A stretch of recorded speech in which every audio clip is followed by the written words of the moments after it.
Smoke Gets in Your Eyes and Other Lessons from the Crematory is a 2014 memoir by American author Caitlin Doughty. Her debut book, it became a bestseller and was widely praised by critics. Doughty is a practicing mortician and a prominent advocate of death positivity.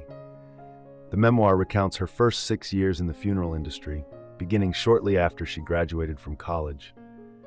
It examines North American attitudes toward death, which Doughty sees as overly focused on avoidance and denial rather than acceptance.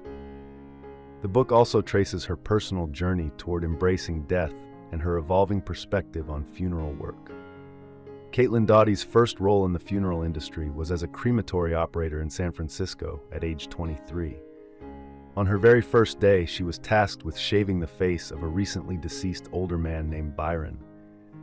Though initially uncomfortable, she gradually acclimates to the daily work of the crematory. Over time, she comes to appreciate each encounter with a new body, even when decomposition has begun. Doughty reflects on a traumatic childhood memory from Hawaii. At 8 years old, she witnessed a young girl fall to her presumed death from a mall balcony. Her parents refused to discuss it, leaving a lasting impact. Facing death directly through her work is part of Doughty's effort to confront and move past her fears. Her job also involves retrieving bodies of people who have died at home. As a teenager, she volunteered at a hospital and assisted with corpse transfers to the morgue, experiences that prepared her for her crematory work.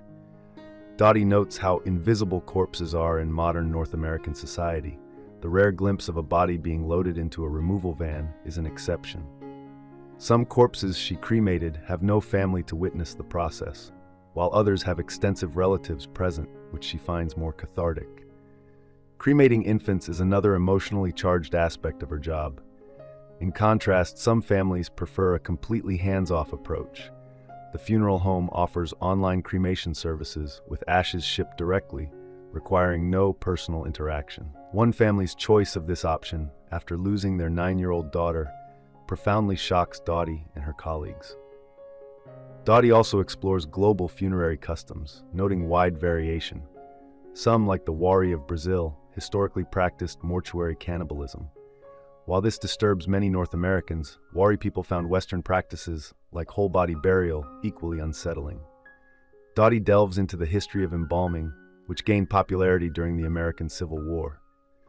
Though now standard, embalming is unpleasant, unnecessary, and poses significant cancer risks to morticians. She surveys contemporary funeral options. Some cemeteries, such as California's Forest Lawn, emphasize death denial, using euphemisms for the dead, embalming all corpses, and flat markers to avoid disrupting the landscape. English writer Jessica Mitford, in The American Way of Death, criticized extravagant funerals and advocated for more impersonal options like online cremation orders, both of which seem inadequate to Doughty. She believes society should learn to accept death rather than ignore it. A large part of Doughty's work involves preparing corpses for family viewings, removing obvious signs of death using tools such as superglue, plastic wrap, and metal wire, practices largely unknown to the public. Crematory mishaps also occur. One body's fat liquefies and spills during cremation, creating a particularly gruesome scene. She cremates a diverse range of people, from those who donated their bodies to science, to suicide victims, to infants who lived only hours, to a woman who lived to 102. Despite their differences in life, their ashes are indistinguishable. One deceased body strongly resembles her friend Luke, prompting Doughty to confront her feelings and resolve to confess her romantic interest.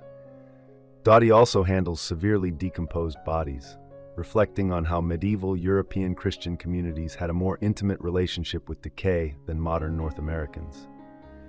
While decomposition can provoke disgust, it is natural. She decides that upon her death, she would like a natural burial, without a casket or embalming, accepting decomposition despite its inherent unease. She repeatedly observes that understanding death improves people's relationship with it, and she answers questions about the funeral industry with honesty, refusing to obscure the realities of cremation. Despite her concerns about embalming, Doughty attends mortuary school to advance her career. She moves to Los Angeles, where Luke lives, confesses her feelings, and is rejected. Distraught, she briefly considers suicide, but ultimately chooses life. She completes mortuary school, reinforcing her belief that traditional embalming and burial are not the path she wants. Following school, she launches the YouTube series Ask a Mortician, connecting with others who share her vision of death culture. At last, she fully accepts her mortality, gaining a sense of peace. She acknowledges that North American death culture still has room for improvement, but she sees a path toward greater acceptance. In the epilogue, she revisits her old workplace and observes a cultural shift away from death denial. Thank you for watching. If you enjoy this video, leave a like and subscribe.